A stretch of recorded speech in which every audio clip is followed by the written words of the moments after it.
Do this to never again get angry or upset with anyone or anything. Have you ever noticed how quickly a single moment can ruin an entire day? A driver cuts you off in traffic. A co-worker makes a careless comment. A family member says something that strikes a nerve. And suddenly your mind is not in the present anymore. You are replaying that moment, building arguments in your head, feeling the tension in your chest grow tighter with every thought. Hours go by, maybe even days, and yet one person's action still has power over your emotions. But have you ever asked yourself why? Why do we hand over control of our inner peace so easily, as if it belongs to anyone who happens to irritate us? The truth is, anger is a thief. It robs you of your time, your clarity, and your dignity. And the Stoics understood this better than anyone. They did not live in a world free of insults, betrayal, or injustice. On the contrary, they lived in a world full of war, political corruption, and personal loss. But they knew something most people today have forgotten: no one can make you angry without your permission. As Epictetus once said, it is not things that disturb us, but our interpretation of them. The event itself is neutral. It is our judgment that turns it into a source of pain. If you can understand and apply this one principle, you will never again be at the mercy of someone else's behavior. This video will take you deep into the mindset and methods the Stoics used to master their emotions. We will explore how to see insults for what they really are, how to stop feeding the fire of irritation, and how to build a mind so unshakable that even the most frustrating situations cannot move you. And if you stay with me until the end, you will have practical tools you can start using today, not vague advice, but clear steps to protect your peace. The first thing you must understand is that anger almost always comes from an expectation being broken. You expect the driver to follow the rules, the friend to remember your birthday, the colleague to treat you with respect. And when they do not, you feel a sense of injustice. But Marcus Aurelius, a man who ruled an empire, advised himself daily to expect the worst of human behavior. He would write in his meditations each morning, "Today, I will meet people who are meddling, ungrateful, arrogant, dishonest, jealous, and surly. They are like this because they cannot tell good from evil." This was not cynicism, it was preparation. By expecting imperfection, he reduced the shock when it happened. You may think this sounds pessimistic, but in practice, it is freeing. When you know that people will sometimes disappoint you, hurt you, or act foolishly, you stop wasting energy being surprised by it. It is like carrying an umbrella on a cloudy day. You may not need it, but if the rain comes, you are ready. The second principle is this: if something is outside your control, it is outside your concern. This is one of the core teachings of Epictetus. You do not control other people's opinions, words, or actions. You control only your own mind and behavior. When you get angry because of what someone else has done, you are trying to control the uncontrollable. It is like shouting at the ocean to stop making waves. The only thing you can do is learn to navigate them. Now, this does not mean you must accept injustice or stay silent in the face of wrong. The Stoics were not passive. They acted when action was possible, but they acted from reason, not from a burst of temper. Seneca wrote that anger is brief madness. It clouds judgment, narrows vision, and often makes us do things we regret.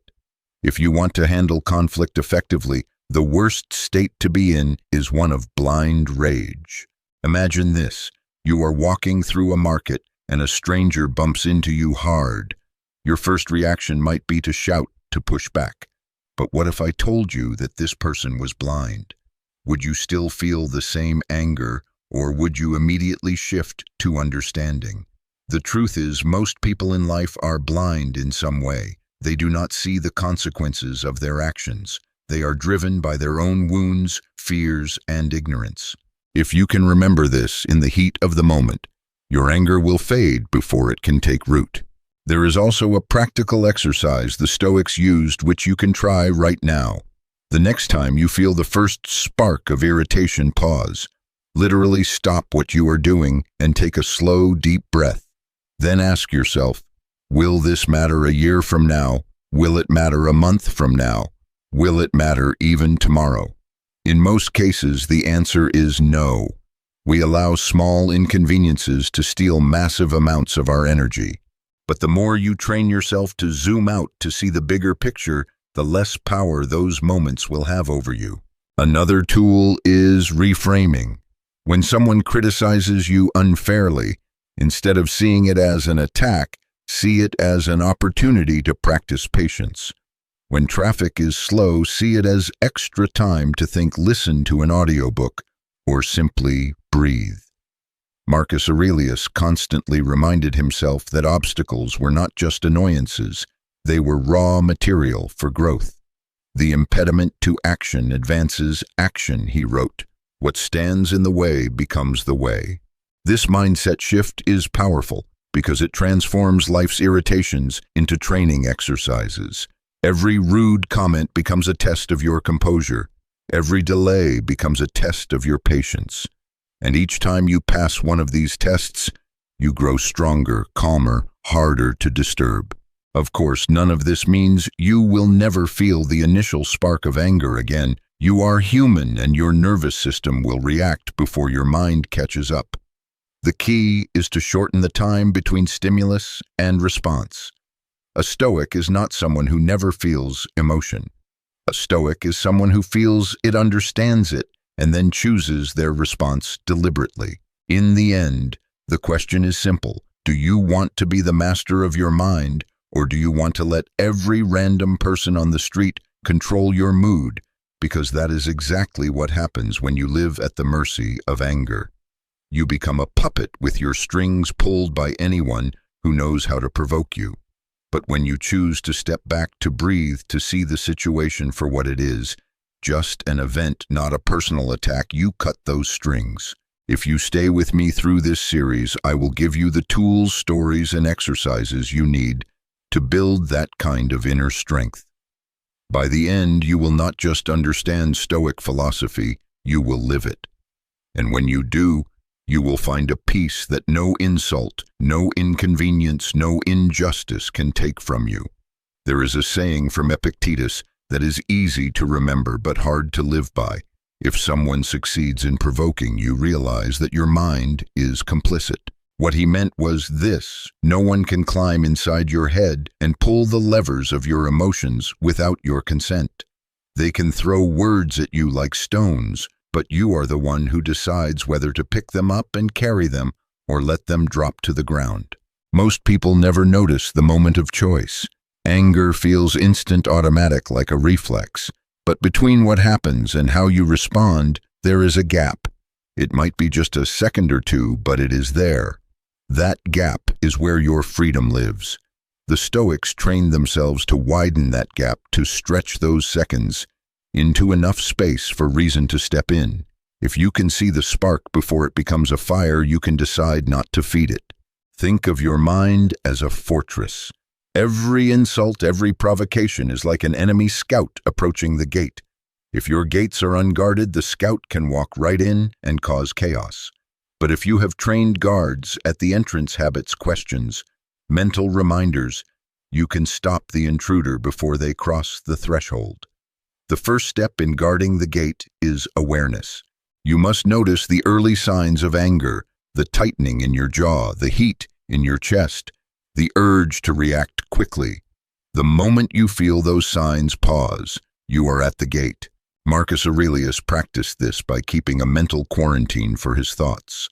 When something upsetting happened, he would tell himself, "You are just an impression. You are not the thing itself." In other words, the story his mind was telling was not the same as reality. If a friend canceled plans, that was simply a fact. The idea that they disrespected him or did not care, that was an interpretation. And interpretations can be questioned, altered, or replaced. One of the most effective techniques you can use is called view from above. The Stoics used it to gain perspective in moments of strong emotion. Imagine rising high above the earth, looking down at the city where you are seeing yourself as a small figure in a vast network of streets, buildings, and people. Then zoom out further until you see the whole planet. From that height, the argument you just had, the traffic jam you are stuck in, the rude message you received, they shrink until they are barely visible. This is not to dismiss your feelings, but to remind you that they are temporary and small in the scale of a lifetime. Another exercise is voluntary discomfort. Seneca recommended this often.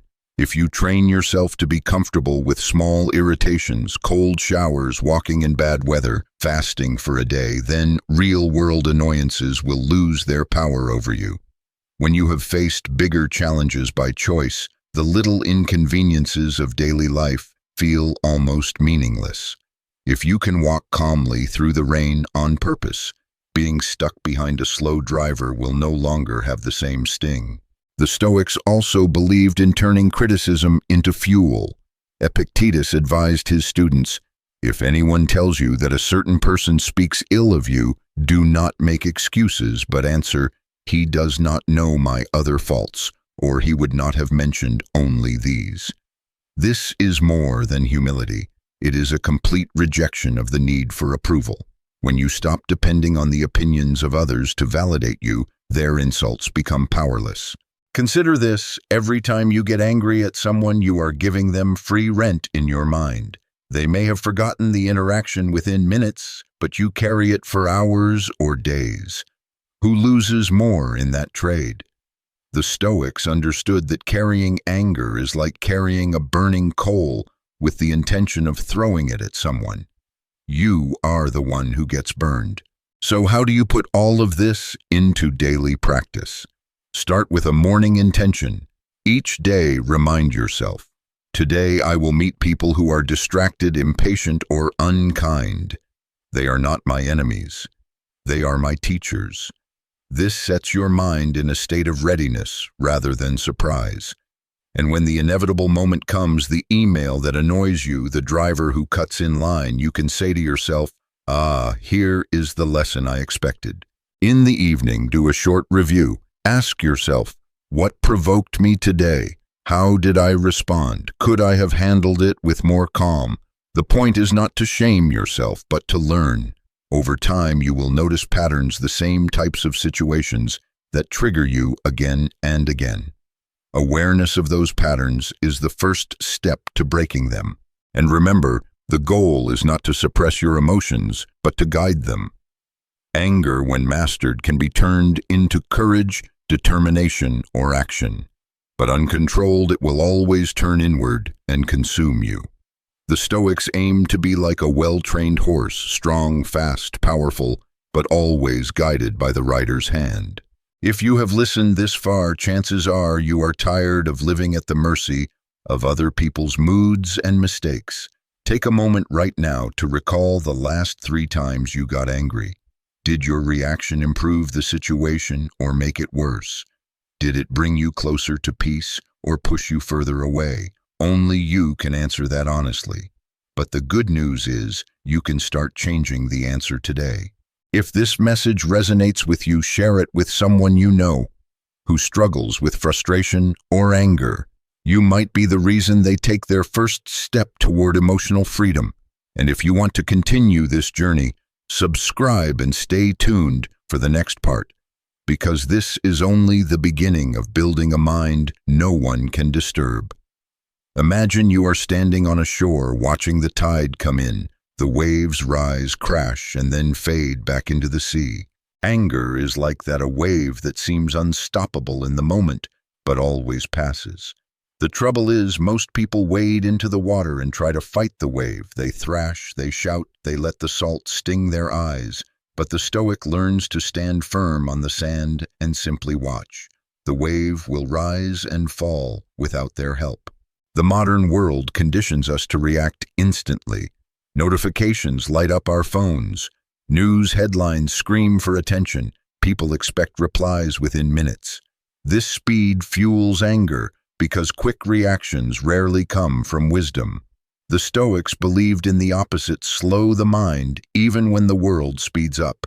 They understood that almost nothing truly urgent requires an immediate emotional explosion. The best response often comes after the storm in your head has settled. Marcus Aurelius would write in his journal every morning to remind himself of this truth. He knew that his role as emperor placed him in constant contact with people who were selfish, dishonest, or simply unthinking. Yet instead of resenting them, he prepared himself mentally. "They cannot harm me," he would tell himself, "for they cannot touch my mind." This was not arrogance. It was the recognition that no insult, no rudeness, no act of injustice could wound him unless he gave it permission. Think about your own life. How many times have you replayed a conversation in your head, thinking of all the things you should have said? That endless replay is a form of self-inflicted suffering. The event happened once in reality, but dozens of times in your mind. The Stoics saw this as a waste of life. Seneca warned that we suffer more in imagination than in reality. To him, every minute spent stewing over an insult was a minute stolen from meaningful living. One way to break this cycle is to ask yourself, will this matter in a year? Will I even remember it? Most of the time, the answer is no. That perspective alone can dissolve much of the tension. The driver who cuts you off will not be in your life story a year from now. The sarcastic remark from your colleague will fade into nothing. Why give these moments the weight of gold when they are only dust? The Stoics also taught the art of reframing. When something irritates you, you can view it not as a personal attack, but as an opportunity to train. Epictetus compared life to a gymnasium. The person who insults you is like a sparring partner. They give you the chance to practice patience, restraint, and clarity. Without challenges, you cannot build strength. Just as muscles grow through resistance, character grows through trials. Let me share a story. A Roman senator once came to Epictetus in great distress. He had been publicly mocked by a political rival and could not stop thinking about it. Epictetus listened and then asked, "Would you be offended if a donkey brayed at you?" The senator laughed and said, "Of course not, it is just a donkey." Epictetus replied, "Then why be offended when a foolish man makes noise?" The senator left lighter, realizing that the insult said more about the speaker than about himself. We can apply the same mindset today. When someone speaks from ignorance, bitterness, or fear, it is like the braying of a donkey noise, not truth.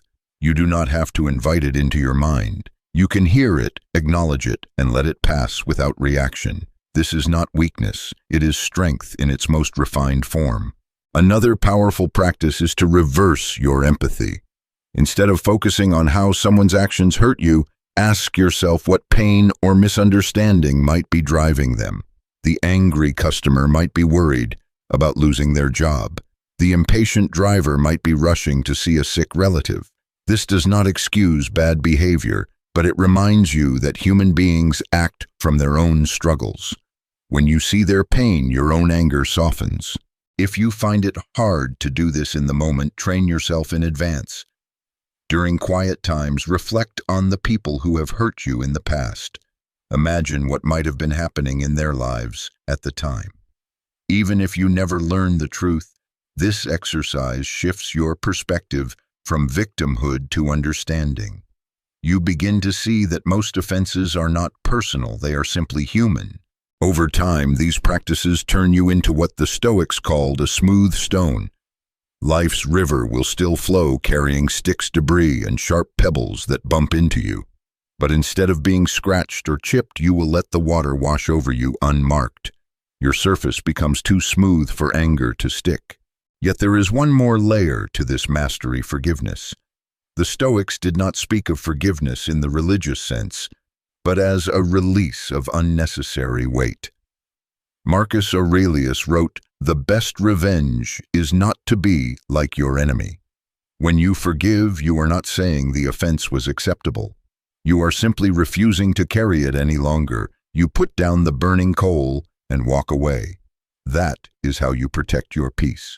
If you have listened to this point, you have likely felt the burden of anger and wished to be free from it. The tools of Stoic philosophy, slowing down, reframing, empathizing, and forgiving, are not just ideas. They are daily disciplines. They require practice, and sometimes you will fail. But each time you catch yourself before anger takes control, you win a small victory. Over months and years, those victories will accumulate into a life of remarkable calm. If this message has helped you, share it with someone who needs it today. You never know whose storm you might help to calm. And if you wish to continue strengthening this mindset, subscribe so you will not miss the next lesson. The mind you want is possible, a mind untouched by the chaos of others. The work begins now. There is a quiet strength in those who do not take the bait. You have seen it before. A heated argument brews in the room, voices sharpen like knives, and yet one person sits there, calm, unshaken, almost as if they are made of stone. That kind of composure is not luck, nor is it something a person is born with. It is the product of deliberate training, the same kind the Stoics practice for a lifetime. The first step in this training is to understand the nature of emotional triggers. They are like landmines left in your mind by past experiences, fears, and insecurities.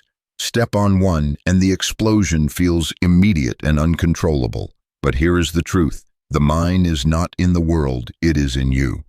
The Stoics believe that what offends or angers us reveals more about our own inner state than about the person who triggered it. This is not about blaming yourself. It is about reclaiming your power. If the source is within, then so is the solution. Marcus Aurelius approached this as a scientist of the mind. Each time he felt irritation, he would examine it as if studying a specimen under a lens. Why does this bother me? What assumption am I holding that makes this sting? In doing so, he turned his emotions into teachers. Instead of seeing anger as a failure, he saw it as a signal that there was still work to be done within himself. This approach can be life-changing if you apply it daily. The next time someone cuts you off in traffic, instead of reacting instantly, pause and notice the surge of heat in your chest. Ask yourself, what story am I telling right now? Perhaps it is they disrespected me, or they think their time is more important than mine. Then challenge the story. Is it true? Do you know their situation? Could it be that none of this is personal? By interrogating the thought instead of obeying it, you disarm the trigger. Epictetus gave us a powerful reminder. It is not things that upset us, but our judgment about them. This is the essence of Stoic emotional mastery. The world will always contain rudeness, injustice, and inconvenience. If you expect the world to be free of these, you are preparing yourself for constant disappointment. But if you expect them and prepare your mind, you cannot be shaken. It is like a sailor who knows the storms will come. He does not curse the waves. He strengthens the ship. One practical exercise the Stoics used was voluntary discomfort. They would deliberately place themselves in situations that tested their patience, walking barefoot in the cold, eating plain food, wearing rough clothing. These small acts trained their minds to remain steady in the face of irritation. You can adapt this today in simple ways. Leave your phone in another room and sit with your thoughts. Stand in the longest line at the store without complaining. These are not punishments, they are rehearsals for bigger challenges. Let me tell you a story. A merchant in ancient Rome had a rival who constantly spread rumors about him. Friends urged the merchant to confront his rival to defend his honor. Instead, he continued with his work, never speaking a word against the man. One day, a young apprentice asked why he did nothing. The merchant smiled and said, "If a dog barks at you in the marketplace, do you stop to bark back?" In time, the rival's words lost their audience, and the merchant's reputation stood untouched. His restraint was his victory. Modern life offers its own marketplaces full of barking, social media being the loudest. It is a constant temptation to defend yourself, to correct every misunderstanding, to reply to every provocation. But ask yourself how many of these battles are worth the energy. The Stoic answer is almost none. Every moment spent defending against petty noise is a moment stolen from building something meaningful. There is another tool the Stoics valued: shifting focus from control to influence. Anger often comes from trying to control what is outside our reach, another person's opinion, behavior, or feelings. But when you focus only on what you can influence, your own words, actions, and mindset, frustration loses its grip. Seneca put it plainly, we are more often frightened than hurt, and we suffer more in imagination than in reality. You can put this into practice by carrying a simple mental checklist. Is this within my control? If yes, act wisely. If no, let it go. This sounds simple, yet it is profoundly difficult, because the ego wants to believe it can control everything. The discipline is in reminding yourself over and over that your peace is too valuable to trade for illusions of control. Consider the metaphor of a fortress. Your mind is the fortress and your attention is the gate. Every time you allow an insult, rumor, or irritation to storm in, you have left the gate open. The Stoic keeps the gate guarded. They decide what enters and what is turned away. And here is the crucial part. You are both the fortress and the gatekeeper. No one else holds that role for you. Over time, this guardedness becomes second nature. You will notice yourself hesitating before reacting. You will feel the pause, a brief but powerful space where you can choose a response instead of delivering a reflex. That pause is freedom. It is the difference between a life ruled by emotion and a life guided by wisdom. If you have stayed with me until now, you already understand that this is not about becoming emotionless. It is about becoming unshakable. It is about choosing the ground you stand on no matter how others push or pull. And once you taste that stability, you will never want to go back to being at the mercy of every passing wave. If this message speaks to you, take a moment to reflect on the last time you reacted in anger. Could you have paused? Could you have chosen differently? These questions are not about regret. They are about building your next victory. If you found this valuable, share it with someone who struggles with constant frustration. And remember to subscribe so you do not miss the next lesson. One of the most powerful disciplines in Stoic philosophy is a practice called premeditatio malorum, the premeditation of evils. At first glance, it sounds pessimistic, as if the Stoics spent their days dwelling on everything that could go wrong. But in reality, it is the opposite. It is a practice of mental armor, a way to disarm life's surprises before they have the chance to shake you. When you imagine the challenges ahead, you are no longer caught off guard. The storm may still come, but you are already wearing your raincoat. The truth is, much of our anger and upset comes from the shock of being unprepared. We expect the day to go smoothly, people to be kind, plans to work out. And when reality inevitably departs from our expectations, we feel wronged. Marcus Aurelius reminded himself every morning, "Today I shall meet with interference, ingratitude, insolence, disloyalty, ill will, and selfishness." He did not say this to poison his mood, but to make sure he would not be surprised when these things happened. By expecting them, he removed their sting. Try this tomorrow morning. Before you step out into the world, quietly tell yourself, today someone will be rude. Something will not go as planned. I may be delayed, misunderstood, or ignored. Then when it happens, you can think, there you are. I was expecting you. This simple mental rehearsal turns life's annoyances into confirmed predictions instead of personal attacks. The Stoics also used this practice to prepare for larger hardships. Loss, illness, betrayal. Seneca would write about the possibility of losing his possessions, his status, even his life, and ask himself, if it happened today, would I still be able to live well? This was not morbid obsession, it was mental conditioning.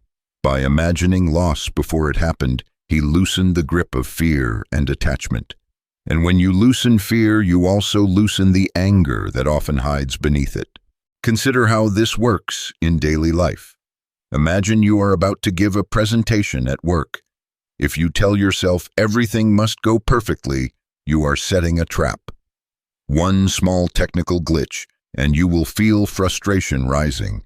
But if you tell yourself, some things will likely go wrong, and I will adapt, you have already built the bridge over the problem before you reach it. There is a story of a general who told his soldiers before a long march, Tomorrow the path will be steep, the sun will be hot, and our feet will ache. We may be hungry before we are fed, but we will endure it. The next day, when those conditions arrived, the soldiers felt prepared, even proud. They endured with calm because they had already walked the road in their minds. In our modern lives, this practice can be as simple as mentally running through the possible irritations of the day. You might think about traffic, a demanding client, a late delivery, or a misunderstanding with a friend. Picture yourself meeting each one with composure. The mind responds to rehearsal. What you have already faced in thought is far less frightening in reality. But there is another layer to this practice that the Stoics understood deeply: compassion.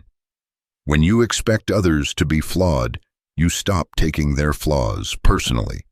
If you know in advance that people will be impatient, you can meet them with patience.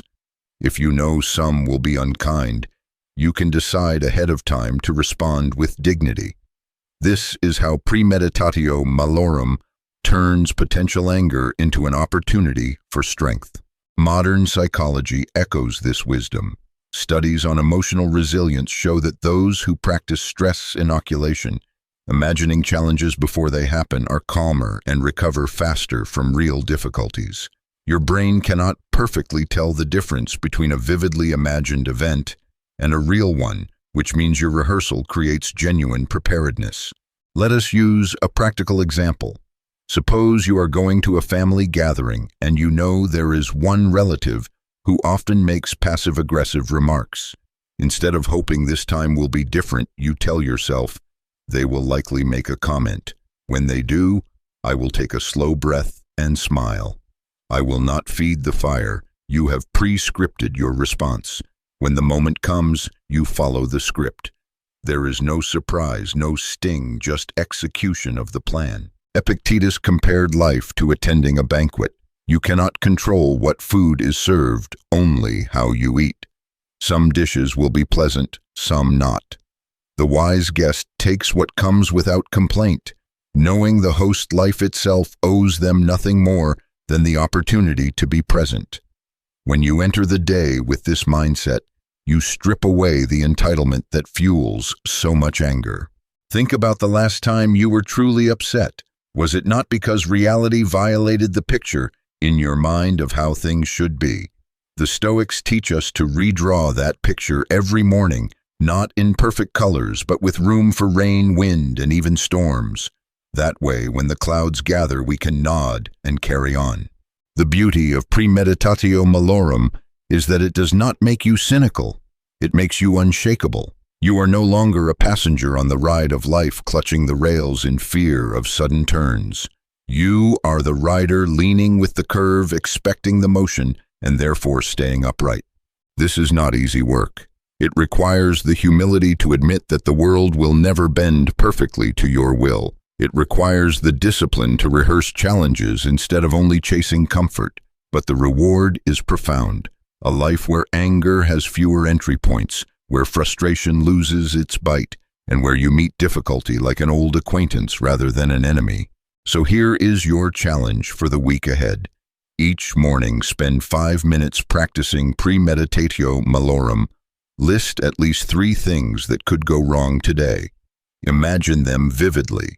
Then decide in advance how you will respond calmly, with patience, with dignity. Keep it simple. When the day delivers its inevitable imperfections, you will recognize them instantly and respond as planned. If you have listened this far, chances are you are ready to take back the power you have been giving to life's surprises. Reflect now, how often has anger been the product of shock of expecting perfection from a world that has never promised it? The moment you stop expecting ease is the moment you start experiencing peace. And if this message has given you a new tool to protect that peace, share it. Someone you know may be one rehearsal away from a calmer, stronger life. Remember to subscribe so you will not miss the next lesson. If premeditatio malorum prepares you before the storm, then the Stoic practice of perspective shifting is the skill that guides you in the middle of it. The Stoics understood that anger often comes not from events themselves, but from the narrow and immediate way we view them. When you are inside the moment looking only from your personal vantage point, every inconvenience can seem like an injustice, and every disagreement can feel like an attack. But when you change your angle of vision, when you rise above the entire scene, transforms. Marcus Aurelius practiced what is often called the view from above. He would imagine himself high above the earth, looking down on cities, people, and events as if they were tiny pieces in a vast landscape. From that height, the argument that just happened or the delay in the marketplace seemed insignificant, not because it did not matter at all, but because it mattered far less than his mind had insisted in the heat of the moment. The wider the view, the smaller the offense. Imagine you are driving and someone cuts you off in traffic. From the narrow perspective inside your car, this is a personal violation. Anger surges. But if you were to step back in your mind and see the scene from above, thousands of cars on the road, each driver with their own worries, their own destinations, you might see that the other driver's action was not a targeted insult, but a small, clumsy movement in a sea of other movements. Your pulse slows because you have changed the story you are telling yourself. Epictetus said, "It is not things themselves that disturb us, but our opinions about them." Perspective shifting is about testing those opinions in real time. When you feel anger rising, you pause and ask, what else could this mean? How would this look if I were watching from the outside? How will I see this a year from now? These questions pull you out of the claustrophobic present into a roomier mental space where your emotions have more air and less pressure. A powerful example of this comes from military history. A commander once stood watching his troops prepare for battle when a messenger rushed in with news the enemy had destroyed their supply line. The younger officers cursed and panicked, seeing only the immediate disaster. The commander, however, simply asked, "Is there any other way to get supplies?" When told that there was a dangerous mountain path, he smiled and said, "Then we will take the path." His calm came not from the situation being easy, but from viewing it in the context of the entire campaign, not just the current hour. In our lives, we can practice the same shift. Suppose you are at work and a colleague interrupts you during a meeting, dismissing your idea. The narrow view says they are disrespecting me. The wider view might say they are under pressure to show authority. This moment is about their stress, not my worth. The facts of the event remain the same, but the meaning you attach to it changes everything about your emotional response. The Stoics also knew that time itself is a perspective. They often reminded themselves to zoom out across their own lifespan.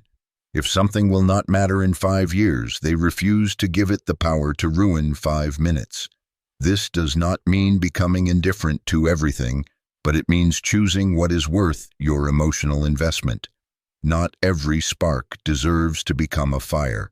Seneca once wrote to a friend about the absurdity of becoming furious over a spilled drink. He pointed out that in the grand theater of life, such accidents are the smallest of scenes, hardly worth the energy of rage. If you would not grieve for it tomorrow, he advised, do not waste your tears today. This is perspective in action, measuring the weight of the moment against the scale of a life. There is a mental exercise you can use to train this skill. When you feel irritation rising, pause and silently imagine yourself as a character in a film. The camera zooms out from your face, the room, the building, the street, until you are just a moving figure in a city of thousands. Notice how quickly the intensity of the moment fades when it becomes part of a much larger picture. You are still in the story, but it is no longer the only scene. Modern neuroscience backs this up. Studies on mindfulness and emotional regulation show that creating psychological distance, even in imagination, reduces amygdala activity, the part of the brain that triggers fight or flight responses. By shifting perspective, you are literally calming the emotional storm in your brain. You can also use perspective shifting to turn anger into empathy. When someone acts badly, try imagining their backstory. Perhaps the rude cashier is working a double shift after a sleepless night. Perhaps the impatient driver just received bad news. You do not have to excuse bad behavior, but seeing the human being behind it softens the edge of your reaction. As Marcus wrote, when you meet someone ungrateful or arrogant, remember, they act so because they think it is good for them. How could they act otherwise if they do not know better? Of course, this is not always easy. In the heat of the moment, your mind will cling to its first self-centered interpretation. That is why the Stoics treated perspective shifting as a discipline, not an occasional trick. They practiced it daily in small irritations so they could call on it in greater trials. Just as a soldier drills before battle, you must rehearse seeing from above before the moments that truly test you. Let us make this practical. For the next 7 days, carry a simple question with you. What is the bigger picture? When you are delayed, when someone is unkind, when plans break down, stop and silently ask it. Answer honestly. Sometimes you will find that the bigger picture makes the problem almost invisible. Other times the problem remains real but feels more manageable. Either way, your anger will have less room to grow. I remember speaking with a man who had lost his job unexpectedly. At first he was furious at his employer, the economy, even himself.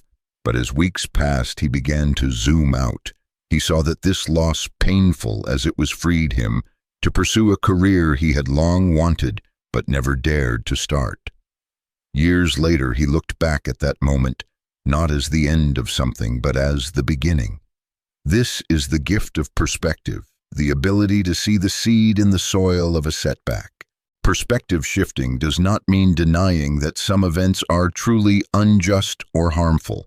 The Stoics were not blind to the evils of the world, but they believed that seeing clearly from multiple angles over longer timelines gave you the strength to respond with wisdom instead of wasting energy on blind fury.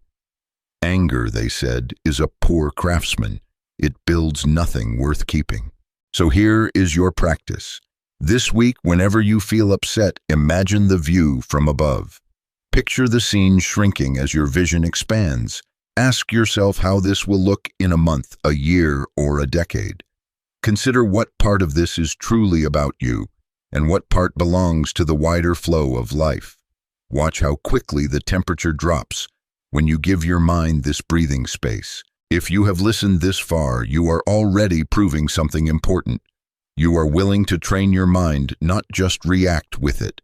That is rare. Reflect now on the last time you were angry. What story did you tell yourself about that moment? How might a higher view have changed it? Answer honestly in the comments below. And if this message has given you even a small shift in perspective, share it. Someone else may be drowning in a problem that only needs a wider view. And do not forget to subscribe so we can continue building this discipline together, one lesson at a time. For the Stoics, control over anger and emotional turmoil did not come only from changing thoughts in the heat of the moment. It also came from preparing the mind and body in advance by practicing what they called voluntary discomfort. This was not about punishing themselves for the sake of suffering. It was about building a kind of inner immunity. Just as a body becomes resistant to a virus after small controlled exposure, the mind becomes resistant to offense and frustration after regular chosen challenges. Seneca recommended that every once in a while you should live for a few days, as if you had lost everything.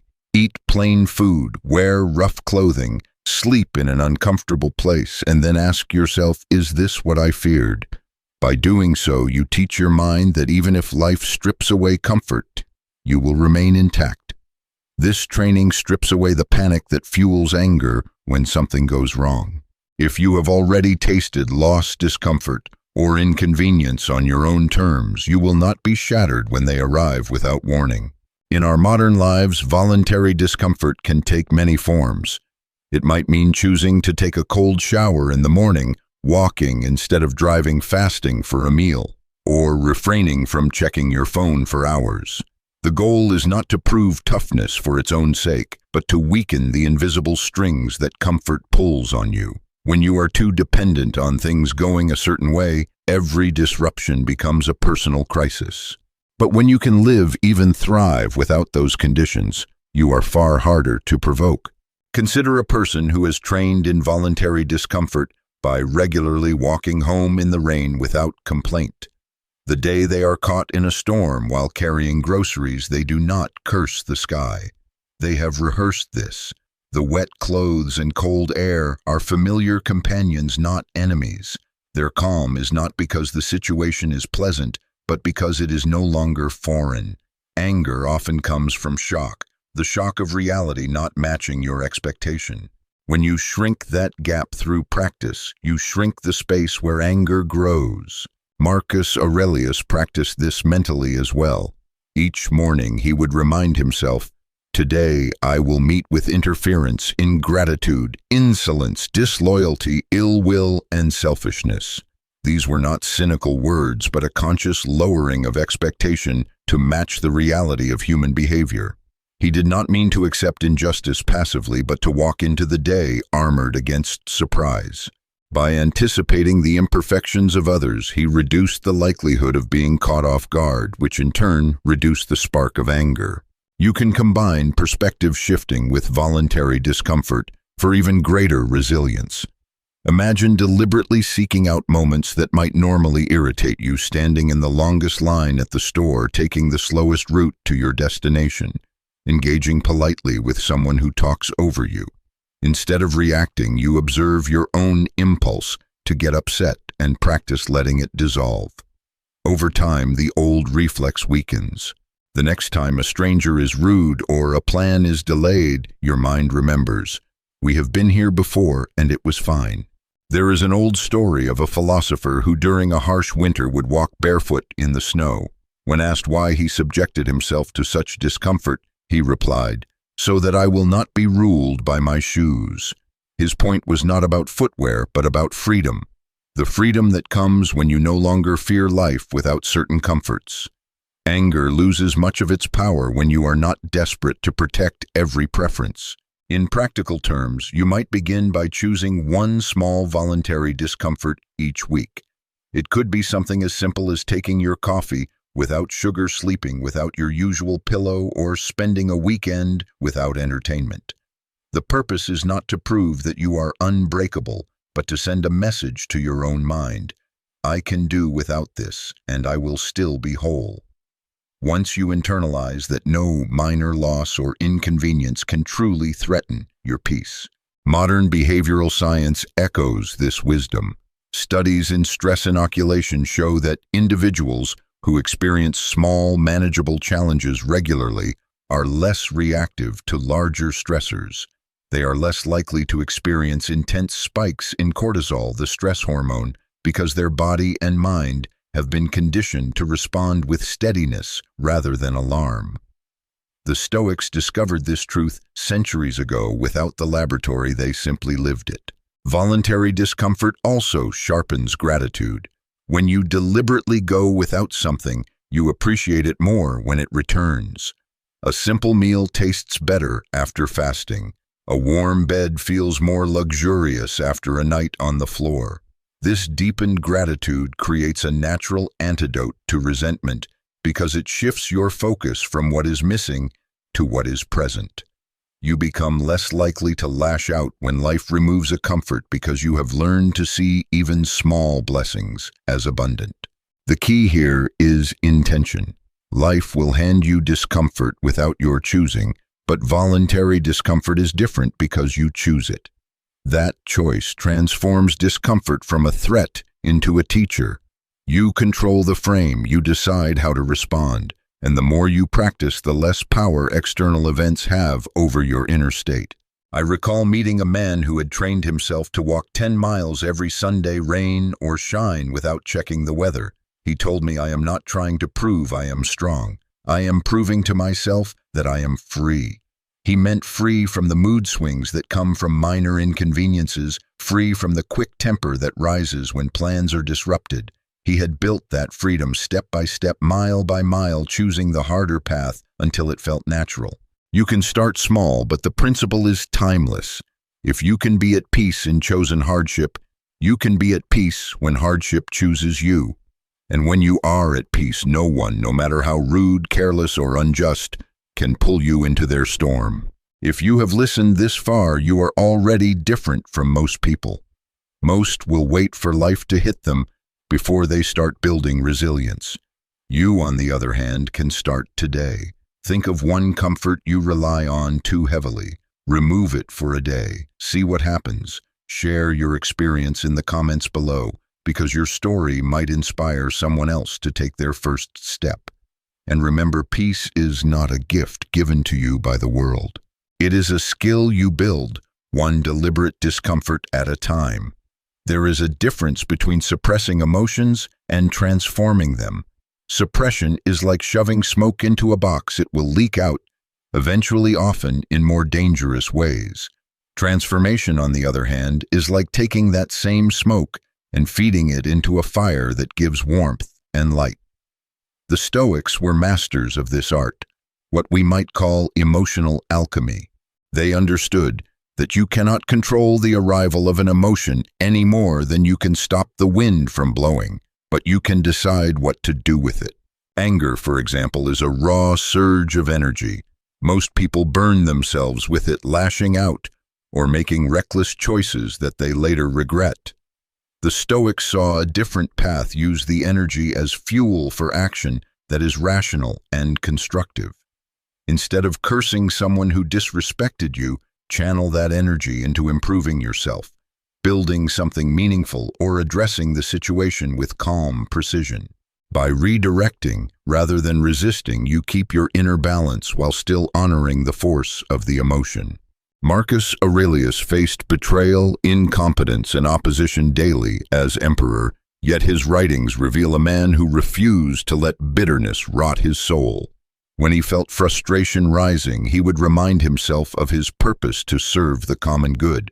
This shift from self-centered emotion to service-oriented action was his alchemy. He turned personal irritation into public benefit, and this is something you can do too, no matter your role or situation. The first step in emotional alchemy is awareness. You cannot transform what you do not notice.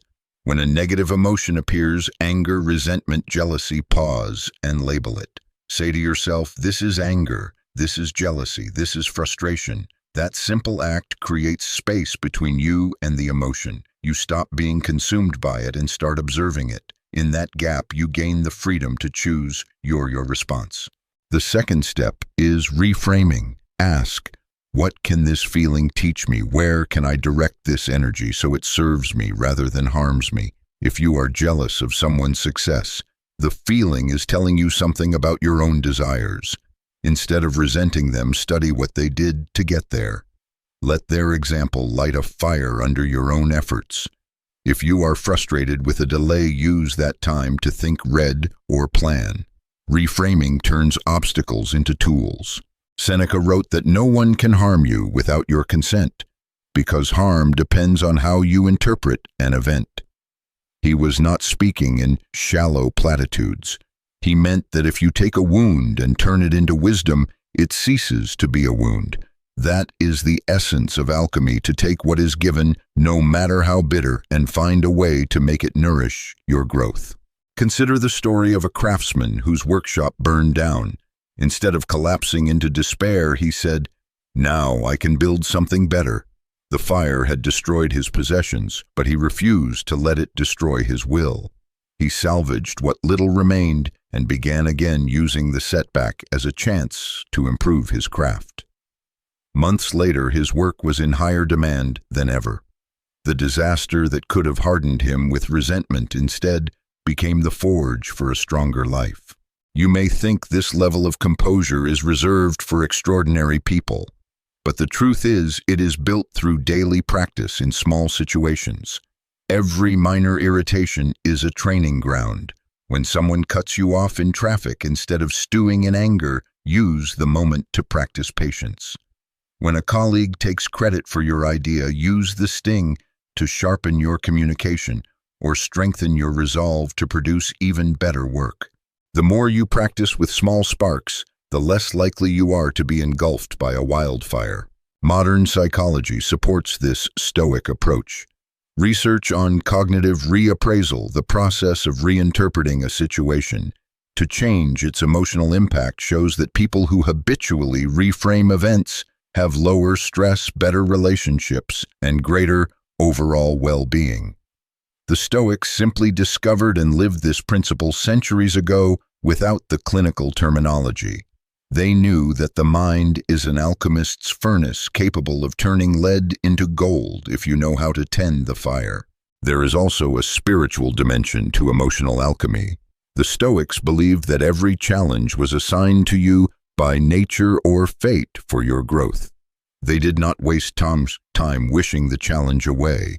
They asked how to meet it with virtue.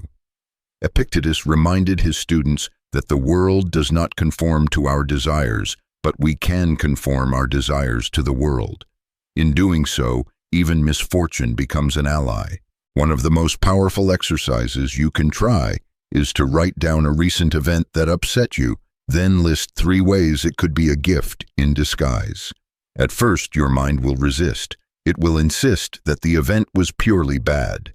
But keep digging. You might find that a failed relationship freed you from a situation that was holding you back, or that being passed over for a job pushed you toward a path more aligned with your strengths. The point is not to pretend the pain is pleasant, but to train your mind to search for the gold within the ash. Another key element of Stoic alchemy is detachment from outcome. Often our anger or sadness comes not from the event itself, but from our obsession with how we think things should be. The Stoics advised focusing only on what you can control: your actions, your words, your effort, and releasing your grip on the rest. When you stop demanding that life obey your script, you free yourself from constant disappointment.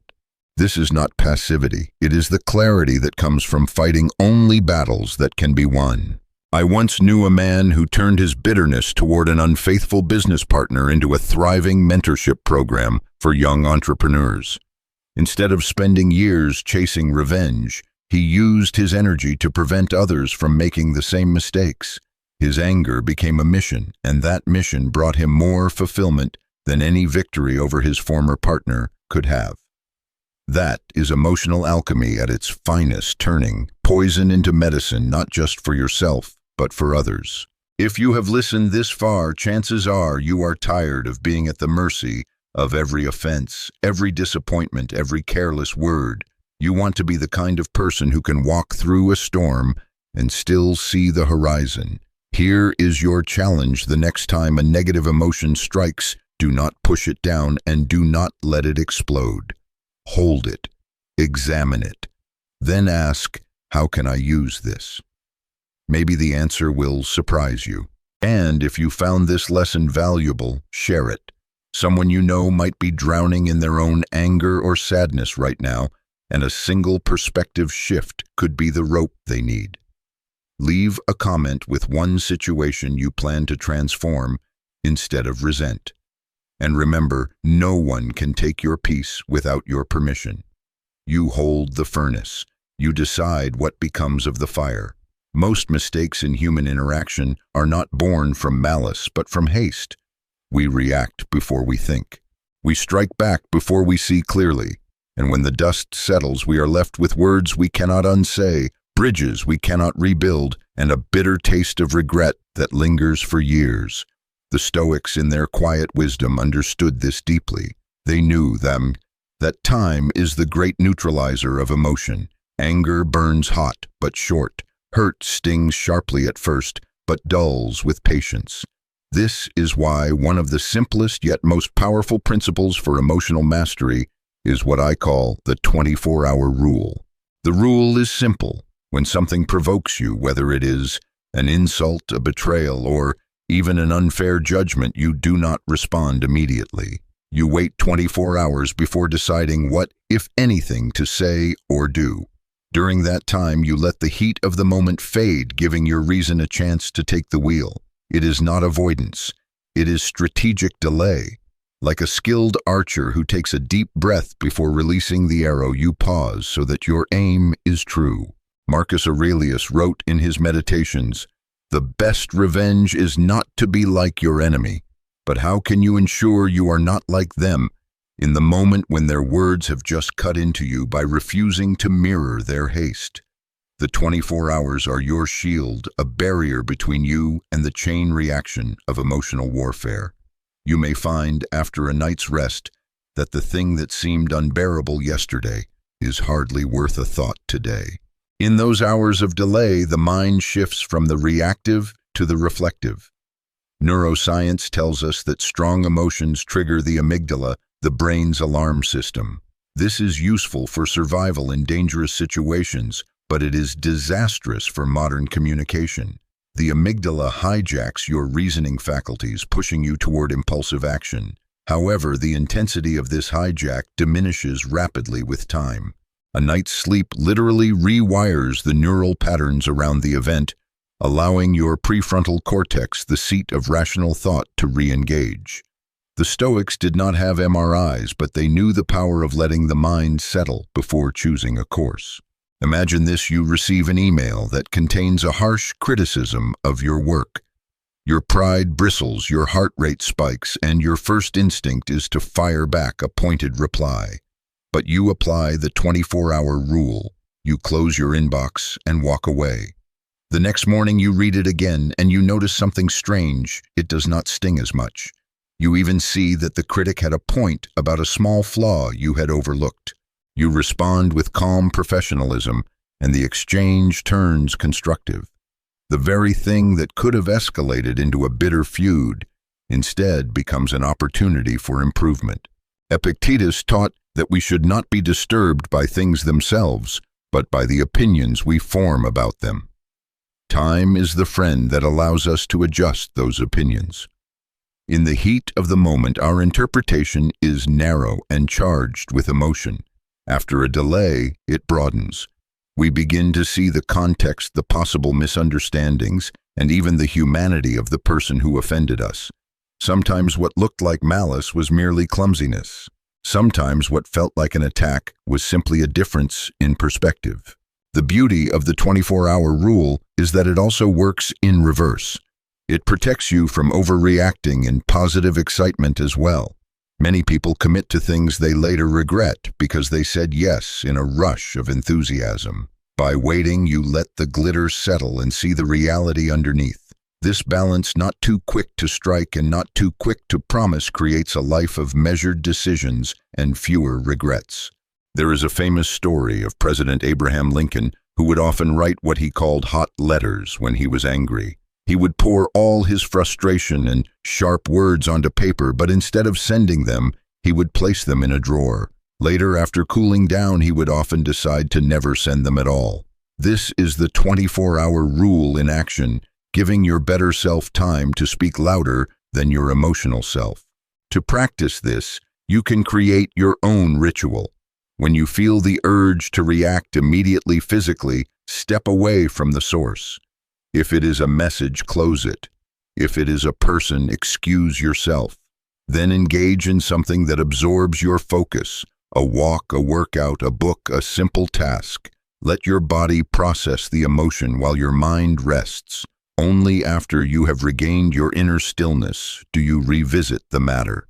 You will be amazed how often the response you craft after waiting is wiser, shorter, and more effective than the one you would have sent in anger. Some may object, but what if I need to respond immediately? The truth is, in most situations, urgency is an illusion. Unless there is physical danger or a time-critical business decision, the world will not collapse if you wait a day. And if someone insists on a rapid answer, you can politely say, "I will get back to you tomorrow." This not only protects your decision-making, but also signals that you are a person of thought and discipline, not a servant to impulsive reaction. Seneca once observed that anger is like a falling rock. Once it starts rolling downhill, it gathers speed and is difficult to stop.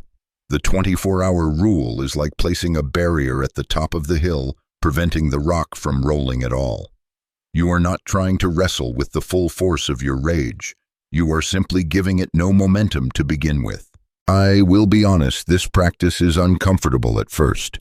We are conditioned to believe that quick responses are a sign of strength, that striking back immediately shows power. But in truth, restraint is the greater strength.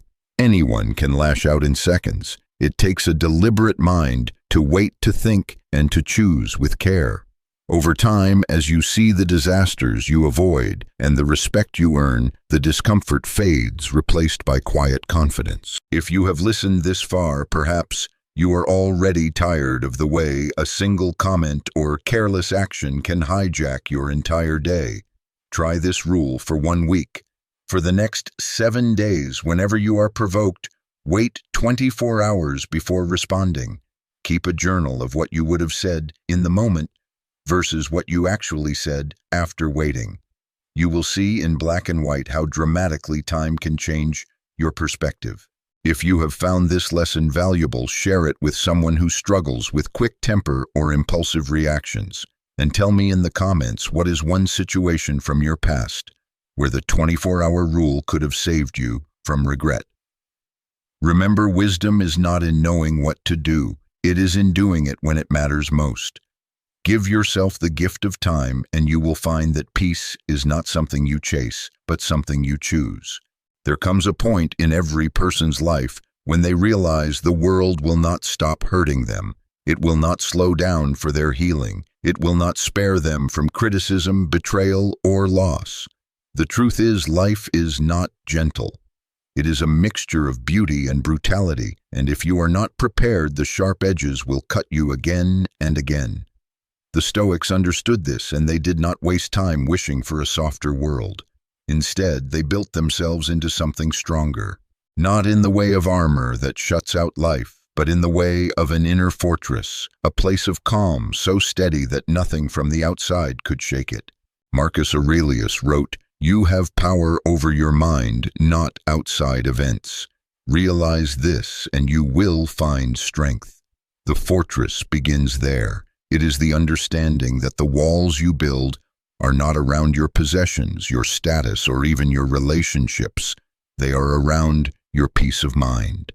The world can take away what you own, strip you of titles, or speak lies about you, but it cannot touch the citadel you have built within unless you open the gates yourself. What does this fortress look like in practical terms? First, it is built on the foundation of clear values. If you do not know what you stand for, every insult will feel like a threat to your identity. Every disagreement will feel like an attack. But when your values are clear, you measure criticism against them. If it aligns, you take it as guidance. If it does not, you let it pass, knowing it has no authority over you. This is the first layer of your walls, the unshakable knowledge of who you are and what you will and will not compromise. The second wall is discipline. Seneca warned that a person who is slave to their emotions is slave to anyone who can provoke them. Discipline is the habit of not giving away your reactions cheaply. You train yourself to pause, to assess, to act only when it serves your principles, not your pride. This does not mean being cold or indifferent. It means being selective about where you spend your energy. Just as a fortress does not open its gates for every passerby, you do not let every small annoyance dictate your mood. The third wall is perspective. Much of our suffering comes from magnifying the significance of temporary events. Epictetus reminded his students to see life as a series of moments, most of which will pass without lasting harm. When you adopt this view, an insult becomes just a noise in the air, a delay in traffic becomes a trivial inconvenience, and even a personal loss becomes a chapter in the long book of your life. Perspective is the height of your fortress walls, allowing you to see beyond the immediate battle and into the broader landscape. But walls alone are not enough. A fortress needs a strong heart within it, the garrison that keeps it alive. This is your daily practice. For the Stoics, that meant morning reflection, journaling, meditating on death, and reviewing the day each evening. These habits are like reinforcing the stone with steel, ensuring the structure does not weaken under pressure. They keep you aware of your purpose and alert to your vulnerabilities.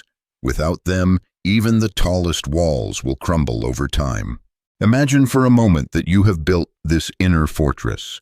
One day, someone tries to humiliate you publicly.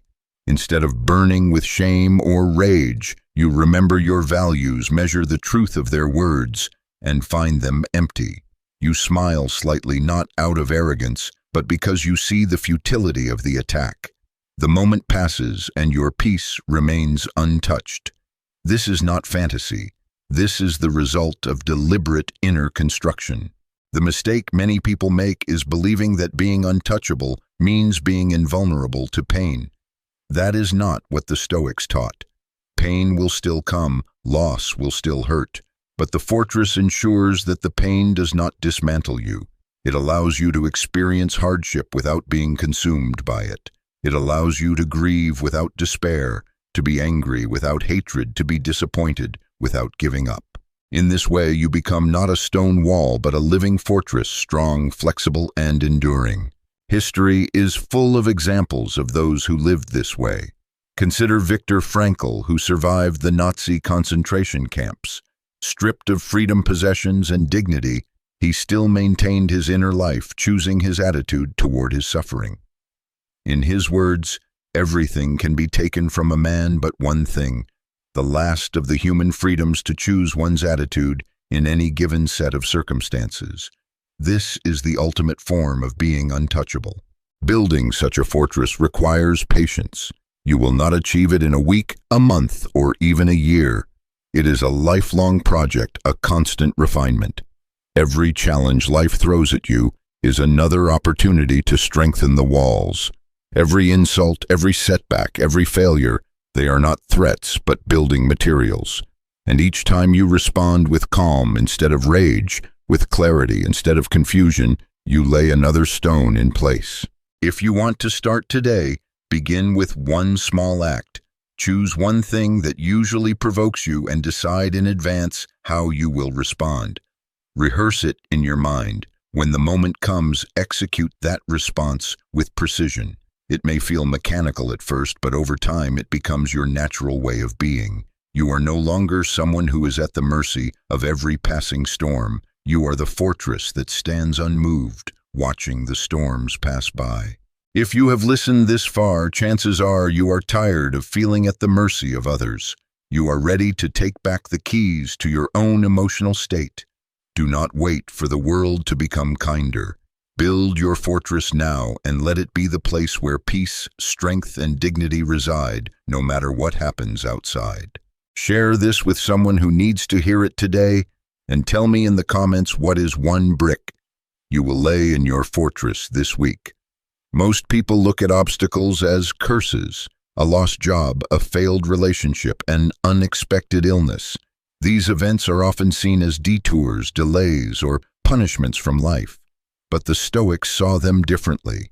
Marcus Aurelius wrote, "The impediment to action advances action. What stands in the way becomes the way." This is not just a comforting thought, it is a radical redefinition of how to live. It means the very thing you see as a block can become the path forward if you train your mind to see it that way. The first step is to shift from a victim mindset to an architect mindset. A victim asks, "Why is this happening to me?" An architect asks, "How can I use this?" The difference is subtle but life-changing. The victim waits for circumstances to improve before moving forward. The architect builds with whatever materials are available, even if they are cracked or rough.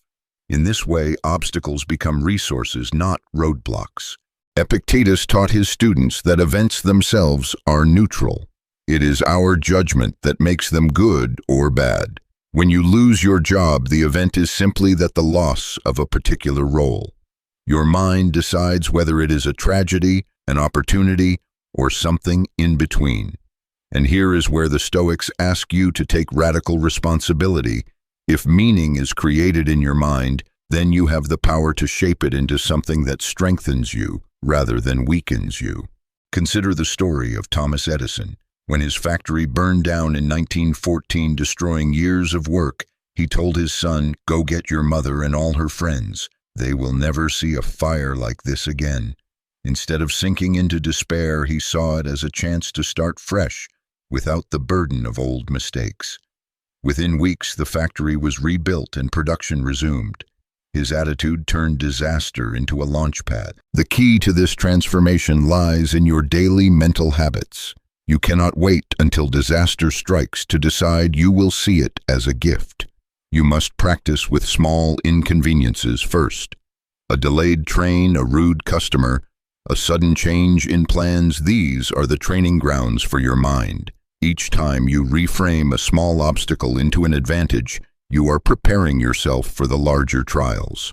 Just as a soldier trains with weighted armor so the real battle feels lighter, you train with these minor setbacks, so the major ones do not crush you. Seneca often reminded his readers that fortune loves to test those who wish to be strong. If you want resilience, life will give you chances to build it. If you want patience, life will give you situations that require it. From this view, each difficulty is a disguised teacher offering you a lesson you could not learn any other way. The challenge is not to reject the lesson in anger or fear, but to welcome it with the curiosity of a student. Here is a practical exercise the next time something does not go as planned. Instead of reacting immediately, ask yourself, where is the gift in this? At first, your mind will resist. It will want to complain, to dwell on the unfairness, to point out how this ruins everything. But if you push past that initial noise, you will often find something valuable hiding beneath. Maybe the delay gives you time to think through a better approach. Maybe the loss forces you to develop a skill you have been avoiding. Maybe the rejection protects you from a worse outcome down the road. Another powerful tool is to imagine your life as a story you are telling. Every great story has conflict. Without it, there is no growth, no transformation, no hero. When something difficult happens, picture it as a scene in your book. Ask yourself, how does this moment push the character forward? How does it shape them into someone wiser, stronger, or more compassionate? When you view life this way, obstacles stop feeling like dead ends and start feeling like turning points. It is important to understand that this perspective does not mean pretending pain does not exist. The Stoics never told anyone to deny grief, frustration, or fear. They simply refused to let those emotions be the final word. You can feel the sting of loss and still ask, what now? What next? You can mourn the end of something and still look for the door it has opened. This is the maturity that comes from training your mind to see the gift in every obstacle. Think of a river blocked by a boulder. The water does not stop. It flows around over and through, slowly shaping the stone itself. You can be that river. The obstacle may change your course, but it cannot stop your movement unless you allow it. Over time, even the largest stone will be worn down by steady, persistent flow. This is the patience of the Stoic approach, not rushing to destroy the obstacle, but transforming it by endurance and adaptability. If you start to live this way, you will notice something remarkable. You begin to welcome difficulty not in a masochistic way, but with the confidence that you can turn it into something useful. You stop fearing change because you trust your ability to adapt. You stop resenting setbacks because you see them as hidden training. And the more you practice, the faster your mind will make the shift from frustration to curiosity, from anger to action. If you have stayed with me until now, it means you are ready to stop seeing life as something that happens to you and start seeing it as something you are actively shaping. The next time an obstacle appears, remember Marcus Aurelius's words, "What stands in the way becomes the way." Say them to yourself until they are not just words, but a reflex. Then take one small step forward using the very thing in your way as a stepping stone. Share this with someone who is facing a challenge right now, and let me know in the comments, what obstacle are you turning into a gift? Today, most people drift through life reacting to whatever happens around them like a small boat tossed by the waves. One insult can ruin their day. One delay can ignite their temper. One disappointment can make them lose faith. But you are no longer that person. Over the past 11 parts, you have learned that the power to remain calm, unshaken, And free is not some mystical gift reserved for a few. It is a skill you can train, a discipline you can practice. And today, we bring it all together. Marcus Aurelius, in his quiet moments of reflection, often reminded himself that he would wake up and meet people who were selfish, ignorant, and ungrateful. He did not write this to complain. He wrote it so he would be prepared. He understood that expecting the world to be flawless was a guarantee for misery.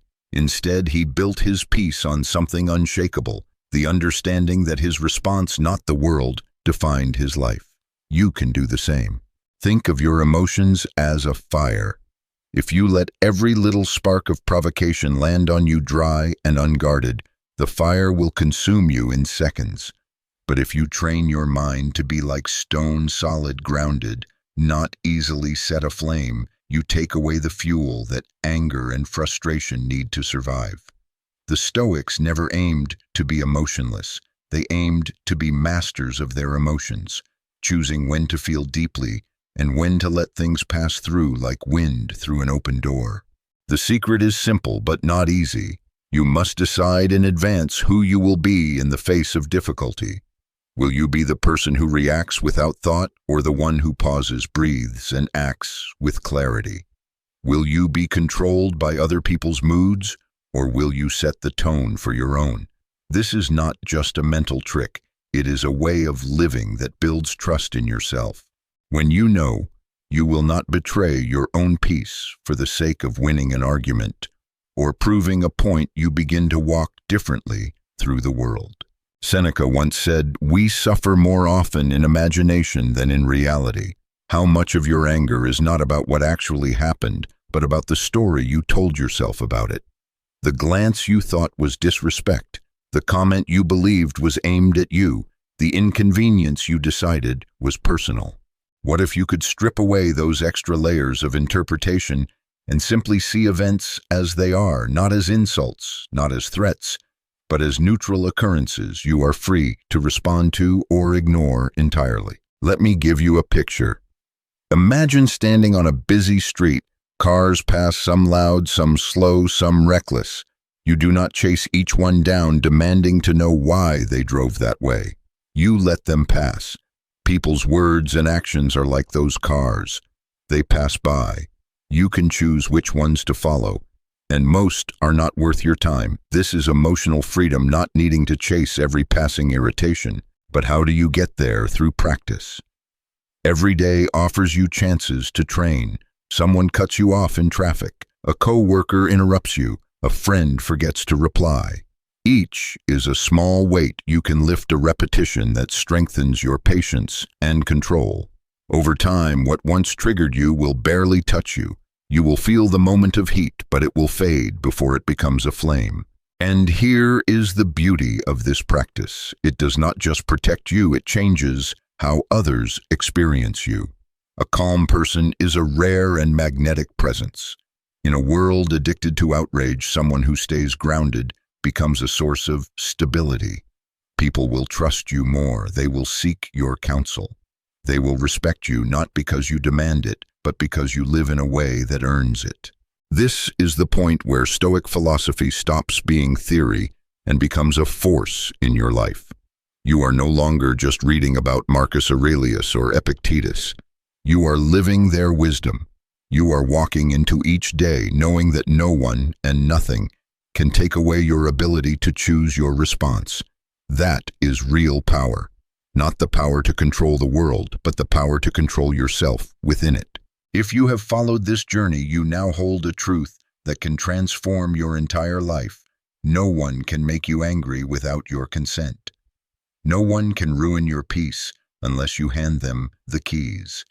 And you do not have to hand them over anymore. You can live in such a way that the storms of life rage around you, but never within you. You can stand in the middle of chaos and remain still, not because you are cold or detached, but because you have mastered the art of not letting the world pull you out of yourself. So here is my final challenge to you for the next week. Make a vow to yourself. No matter what happens, no matter what is said, you will pause before you respond. You will ask yourself, does this deserve my energy? Does this deserve my peace? 9 times out of 10, the answer will be no. And in those moments, you will walk away lighter, freer, stronger. If you have listened this far, chances are you are done living as a prisoner to every passing irritation. Take a moment to reflect on the last 3 times you got angry or upset. Did those reactions move you forward, or did they hold you back? The answer is your teacher, and your future begins the moment you decide to act differently, even if it is just in small steps. If this message has been meaningful to you, share it. You never know who needs this reminder today. And remember to subscribe so you can keep growing with us. If this message stirred something in you, don't let it fade. Write one thing down that you'll start doing this week. 2025 doesn't magically change anything you do, and your future begins the moment you decide to move, even just a little.